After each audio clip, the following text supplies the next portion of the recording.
या आरामीला कष्ट करायची सवय नाही, फुकट खायची फक्त बापाची पेंट, कपडे पाहिले कपडे घालायचे आणि त्याला खतपाणी आईचं.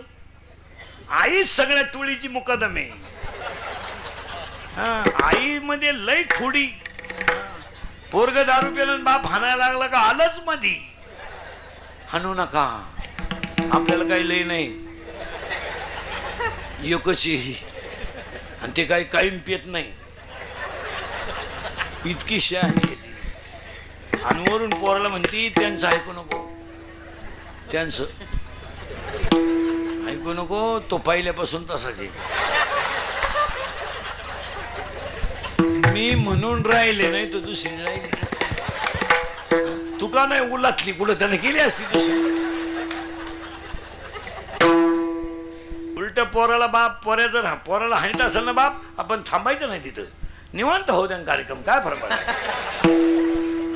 जरा रेटून द्यायचं मग म्हणायचं मी आहे ना. आलीच थोबाड वाशीत मध्ये, पोरीच्या हातात मोबाईल पाहिला आणि बापानं खाटकन कानपट्टी ठेवून दिली पोरीच्या. कशाला पाहिजे तुला मोबाईल, काय चूक केली त्यानं.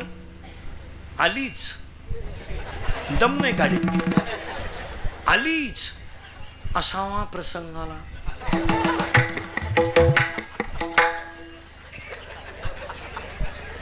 असावा प्रसंगाला आला प्रसंग. गेली बॉम्बल्ली पोर. खतपाणी कोणाचं आहे.